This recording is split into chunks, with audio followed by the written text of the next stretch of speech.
Hello बच्चों, आज इस लेक्चर में हम class 11 biology chapter number 2 biological classification के एक टॉपिक जिसका नाम है किंगडम प्रोटिस्टा तथा उसमें क्या क्या चीजें इंक्लूड हैं उसके बारे में अध्ययन करेंगे।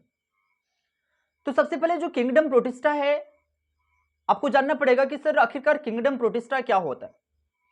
जो किंगडम प्रोटिस्टा होता है उसमें जितने भी सिंगल सेल्ड यूकैरियोटिक होने का मतलब यह होता है कि ऐसे ऑर्गेनिज्म होते हैं जिनके पास यू का मतलब होता है ट्रू और कैरियन का मतलब होता है न्यूक्लियस, यानी कि जिसके पास ट्रू न्यूक्लियस होता है उसे हम यूकैरियोटिक बोलते हैं।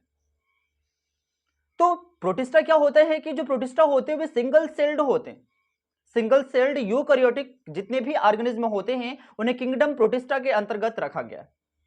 तो किंगडम प्रोटिस्टा के अंतर्गत कुछ चीजें इंक्लूड हैं जिनका नाम होता है डायनोफ्लैजलेट, क्राइसोफाइट, यूग्लिनोइड्स, स्लाइम माउल्ट्स। तो हम इन सब के बारे में एक एक करके अध्ययन करेंगे। तो सबसे पहले हम डायनोफ्लैजलेट्स के बारे में अध्ययन करेंगे। डायनोफ्लैजलेट्स, आपको केवल डायनोफ्लैजलेट्स के कुछ टॉपिक याद रखने हैं जो नीट पॉइंट ऑफ व्यू से बहुत ही इंपॉर्टेंट है, क्योंकि जब सवाल स्टेटमेंट वाइज आता है तो बच्चे यहां पे फंस जाते हैं। तो हम आपको एक ऐसे ट्रिक देंगे, एक ऐसा कंसेप्ट देंगे जिससे कि आपको एग्जाम टाइम तक डायनोफ्लैजलेट्स के बारे में सारी पॉइंट याद रहेंगे। डायनोफ्लैजलेट्स, डायनो का नाम से पता चलता है कि भाई डान से रिलेटेड है। अच्छा एक चीज बताइए, डान है इसका मतलब ये होता है कि भाई डान छोटी छोटी जगह पे थोड़ी रहेंगे, बहुत बड़े बड़े जगह पे रहेंगे। यानी कि वह क्या होगा, जो मैराइन होंगी, बड़ी बड़ी समुद्र होंगी, वहां पे डायनोफ्लैजलेट्स रहते हैं। इसके अलावा जो डान लोग होते हैं, आपने देखा होगा कि जो डान लोग होते हैं वह अलग अलग स्थान पे तो जाते हैं लेकिन अपने रूप को हमेशा चेंज करते रहते हैं।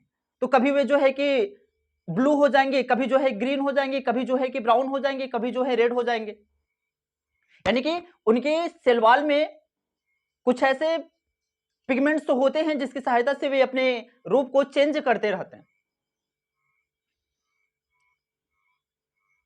इसके अलावा डायनोफ्लैजलेट्स यानी कि जो डान से रिलेटेड है उसके बारे में और क्या होता है। अच्छा, डान लोग के पास जो आउटर सरफेस होती है उनकी, उस पर भाई कुछ तो कुछ प्रोटेक्शन तो होना चाहिए ना। यानी कि जो उनकी आउटर सरफेस होती है उस पर सेलुलोज की स्टेप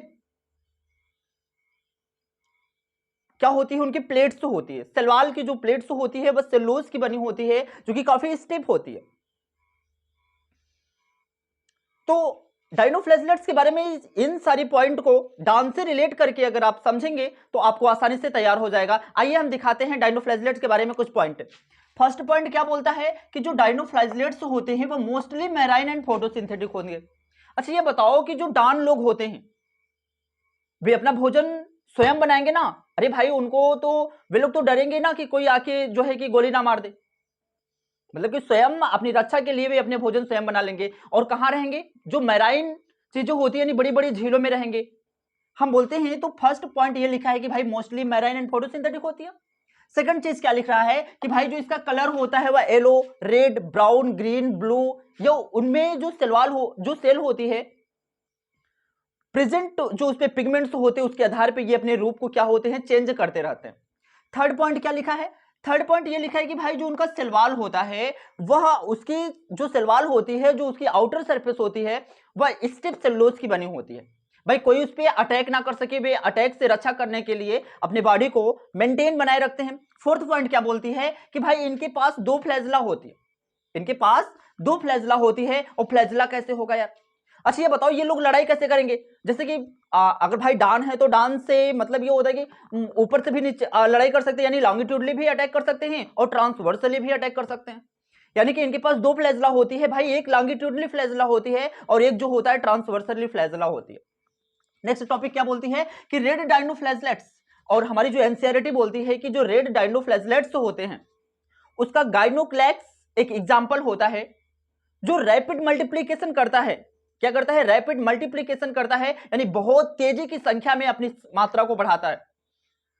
कहाँ अगर भी जो है कि भाई मैराइन वाटर में पाई जा रही हैं, बड़े बड़े झीलों में पाई जा रही है, वहां पे अगर रेड टाइड से यानी कि जब वह गाइनोक्लेक्स जाती है तो रैपिड मल्टीप्लीकेशन करके अपनी मात्रा को बढ़ा लेती है, और जब ढेर सारी मात्रा अपनी आप को बढ़ा लेती है तो वह टॉक्सिन पदार्थ निकालना स्टार्ट कर देती है।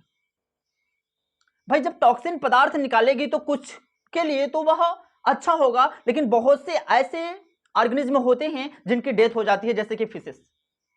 ठीक है, तो फिशेस की डेथ हो जाती है तो डायनोफ्लैजलेट्स के जब वो ढेर सारी टॉक्सिन निकालना स्टार्ट कर देता है तो यहां से जो ऑर्गेनिज्म होते हैं वे मरना स्टार्ट कर देते हैं। इसलिए जो डायनोफ्लैजलेट्स होते हैं वह बहुत ही लिमिट मात्रा में होना चाहिए। आइए देखते हैं हमने क्या क्या देखा। यहां पे लिखा है कि रैपिड मल्टीप्लिकेशन करता है, जिससे क्या होता है कि पूरी की पूरी जो समुद्र होती है वह रेड रेड दिखना स्टार्ट हो जाती है, और इससे क्या होता है, टॉक्सिन निकलता है, और टॉक्सिन अगर निकलता है तो ऑर्गेनिज्म क्या होते हैं, मर जाते हैं। ठीक है, साथ ही एक पॉइंट और लिखा है कि भाई जो फ्लैजला होती है, हालांकि यहां पे देखिए एक फिगर दिखाया गया है। फिगर ये है कि ये आपका जो है डायनोफ्लैजलेट्स का फिगर है, और ये डायनोफ्लैजलेट्स का फिगर है। हमने बताया था कि सर इसमें जो होता है कुछ फूरो होते हैं। फूरो होने का क्या मतलब होता है, फूरो होने का मतलब ये होता है कि जो इनकी वाल्स होती है ना, वाल्स पे जो है कि छोटे छोटे खांचे बने होते हैं। क्या होते हैं, वाल्स पे छोटे छोटे खांचे बने होते हैं। तो लिखा है कि भाई टू फ्लैजला होती हैं, एक ट्रांसवर्स होती है, एक लॉन्गिट्यूडनल होती है, और इन अ फूरो बिटवीन द वाल प्लेट्स। भाई जो वाल प्लेट्स होती है, वाल प्लेट्स के अंतर्गत इसके क्या होते हैं, खांचे बनी होती हैं। तो अभी तक हमने क्या क्या पढ़ा, एक बार हम पूरी से रिकैप ले लेना चाहते हैं। तो अगर हमसे डायनोफ्लैजलेट्स के बारे में जो है नीट में सवाल आ जाता है तो उसके बारे में हम पूरी टॉपिक को एक बार पुनः रिकैप लेके आपको बताना चाहते हैं। फर्स्ट हमने पढ़ा कि भाई जो डाउन होते हैं यानी डायनोफ्लैजलेट से ही रिलेटेड करके हम बता रहे हैं कि फर्स्ट पॉइंट हमने ये पढ़ा कि जो भी डायनोफ्लैजलेट्स होते हुए मैराइन होते हैं, फोटोसिंथेटिक होते हैं, यानी कि वो अपना भोजन स्वयं बनाते हैं। सेकंड चीज हमने ये देखा कि सर इसमें जो होता है दो फ्लैजला होता है, दो फ्लैजला होता है, एक जो है लॉन्गिट्यूडनली होता है, एक जो होता है ट्रांसवर्सली होता है। इनकी जो सेलवाल्स होती है वह स्टिफ सेलुलोज की बनी होती है। इनका जो सेलवाल होता है उस जो सेलवाल होता है उस पे जो होता है कि खांचे बनी होती है, यानी फुरो होती है उस पे।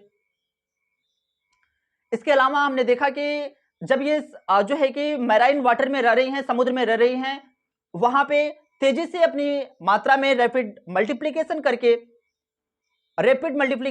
जो है अपनी मात्रा को बढ़ाती हैं, जिससे कि पूरी जहां भी वो रहती है, जिस भी समुद्र में वो रहती है, वहां पे पूरी सरफेस जो है रेड रेड दिखना स्टार्ट हो जाती है। जब ऐसा होता है तो ढेर सारे टॉक्सिन पदार्थ निकलना स्टार्ट होते हैं, जो कुछ जीवों के लिए तो लाभदायक होते हैं, लेकिन बहुत ढेर सारे यानी मोस्टली जीवों के लिए जो होते हैं वे हानिकारक होते हैं। तो ढेर सारे जीवों जैसे कि फिशेस की अगर मैं बात करता हूं तो फिशेस की क्या होती है, डेथ हो जाती है। एग्जाम्पल के तौर में हमने आपको गाइनोक्लेक्स एग्जाम्पल बताया है। तो आज के लिए इतना ही। अगर लेक्चर अच्छा लगा हो तो वीडियो को लाइक, शेयर एंड सब्सक्राइब जरूर कीजिएगा। धन्यवाद।